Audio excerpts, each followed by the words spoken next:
할렐루야. 오늘 화요일입니다. 오늘도 새벽에 만난 하나님 오신 여러분들을 축복하고 환영합니다. 기도하겠습니다. 주님 감사합니다. 이 좋은 날을 맞이합니다.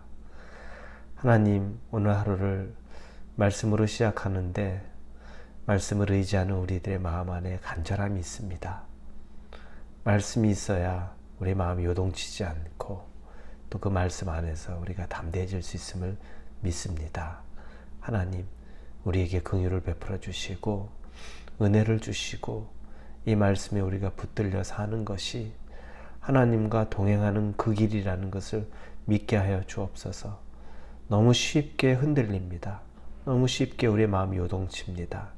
단단한 반석과 같은 말씀 붙잡고 승리하게 하여 주시옵소서. 예수님의 이름으로 기도합니다. 아멘. 오늘 우리에게 주시는 말씀은 레위기 23장입니다. 레위기 23장 23절에서 25절까지의 말씀 같이 보도록 하겠습니다. 레위기 23장입니다. 23절부터 25절입니다. 우리 같이 23절부터 읽겠습니다. 여호와께서 모세에게 말씀하여 이르시되 이스라엘 자손에게 말하여 이르라. 일곱째 달 곧 그 달 첫날은 너에게 쉬는 날이 될지니 이는 나팔을 불어 기념할 날이요 성회라. 어떤 노동도 하지 말고 여호와께 화제를 드릴지니라. 아멘. 우리가 일곱 절기를 보고 있습니다. 그 중에 오늘 보려고 하는 것은 나팔절이라는 절기입니다. 근데 이 성경에는 나팔절이라고는 나오지는 않는데 이 날을 유대인들은 나팔절이라고 부릅니다. 그래서 우리도 나팔절이라는 표현으로 오늘 이 절기를 좀 보려고 합니다. 오늘 24절에 보니까 일곱째 달 곧 그 달 첫날 이렇게 나옵니다. 일곱째 달 그 달 첫날. 근데 사실은 이 일곱째 달 첫날이 유대인의 그냥 날짜로 달력으로 말하면 새해 1월 1일을 말하는 겁니다. 그들의 종교력으로는 7월이 바로 민간인 1월에 해당이 됩니다. 그래서 7월 달인데 그때가 이제 새해를 맞이하는 1월 1일이 되는 겁니다. 그래서 이 나팔절은 1월 1일, 그래서 신년절이라는 표현도 씁니다. 신년절, 새해를 맞이하는 거죠. 그리고 영어로 보면은 The Festival of Trumpet이라고 말합니다. 그래서 나팔절, 우리가 이렇게 이야기합니다. 그래서 유대인들은 이 신년이 되면, 새해가 되면 이 나팔절, 나팔을 불며 새해를 알리는 것입니다. 그런데 이게 과연 나팔절의 의미는 무엇일까? 일단은 나팔은 은으로 당시에 만들었습니다. 그래서 우리가 민수기 10장 2절에 보면 은나팔 둘을 만들되 두들겨 만들어서 그것으로 회중을 소집하며 진영을 출발하게 할 것이다. 이렇게 말합니다. 구약에서 그러면 언제 나팔을 부나? 은으로 만든 이 나팔은 언제 부나?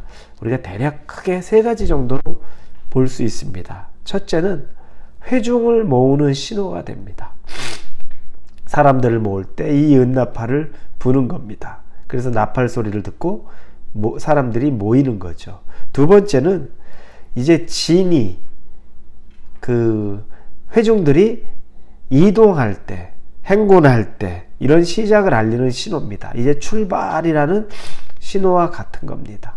사람을 모을 때도 나팔이 불고, 그리고 이제 진이 행진을 시작할 때도 나팔을 붑니다. 그리고 마지막 세 번째는 전쟁의 시작을 알리는 것으로도 나팔을 붑니다. 나팔 소리와 함께 전쟁이 시작이 되는 거죠. 그래서 구약에 보면 대표적으로 이 세 가지가 은나팔을 부는 것입니다. 신약에서는 언제 나팔을 불게 될까요? 신약은 이스라엘의 3대 절기가 있었죠.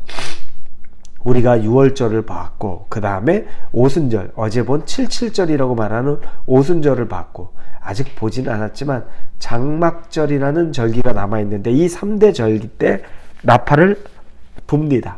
그리고 월삭이나 안식일, 그리고 오늘같이 신년에 나팔을 불게 되어 있습니다. 그래, 그러면은 저희가 구약에서 나팔을 부는 의미를 받고 신약 때 이런 나팔을 불게 되는 것을 보게 됩니다. 그러면 이게 영적으로는 나팔을 분다는 게 어떤 의미가 있을까 우리가 생각해 볼 필요가 있죠. 마태복음 24장 31절에 보면 이렇게 쓰여 있습니다. 그가 큰 나팔 소리와 함께 천사들을 보내리니 그들이 그의 택하신 자들을 하늘 이 끝에서 저 끝까지 사방에서 모으리라. 큰 나팔 소리와 함께 천사들을 보낸다는 거죠. 그래서 사람들이 택하신 자들이 모이는 겁니다. 구약에서 사람들을 모을 때 나팔 소리를 불렀죠. 신약에서 이 나팔 소리에 대한 이야기를 하는데 앞으로 장차 일어날 때도 이 나팔 소리가 들리면서 이쪽에서 저쪽에서 모든 믿는 자들이 모이는 겁니다. 우리 믿는 자들이 모이는 신호가 되는 것, 이 나팔 소리가 되는 거죠. 그리고 데살로니가 전서 4장 16절에 보니까 주께서 호령과 천사장의 소리와 하나님의 나팔 소리를 친히 하늘로부터 강림하시리니 그리스도 안에서 죽은 자들이 먼저 일어나고 나팔 소리가 들림과 동시에 하늘로부터 예수 그리스도가 강림하신다는 겁니다. 다시 재림하시는 것을 말합니다. 그래서 여러분 이 나팔절의 의미는 그리스도의 강림, 그리스도의 내려오심을 의미하는 겁니다. 자, 그러면 우리에게 있어서 이 나팔절을 어떻게 적용해야 될까요? 이 나팔 소리가 구약에서 하나님이 이스라엘 백성을 모으던 소리, 지금은 하나님이 당신을 믿는 사람들을 모으는 소리.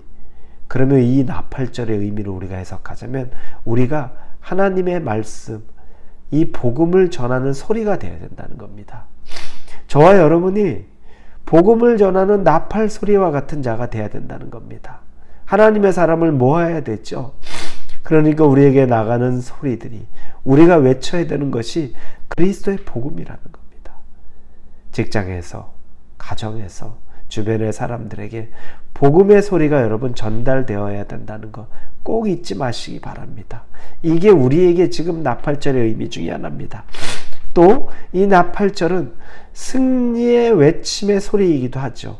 이제 예수 그리스도가 마귀를 이기셨습니다. 승리하셨습니다. 승전보를 울리셨습니다. 그러면서 새로운 승리의 출발점이 또 된다는 겁니다. 우리에게도 이 나팔절, 이 나팔 소리로 마귀를 이기고 예수 그리스도가 승리한 것처럼 우리도 승리하는 겁니다.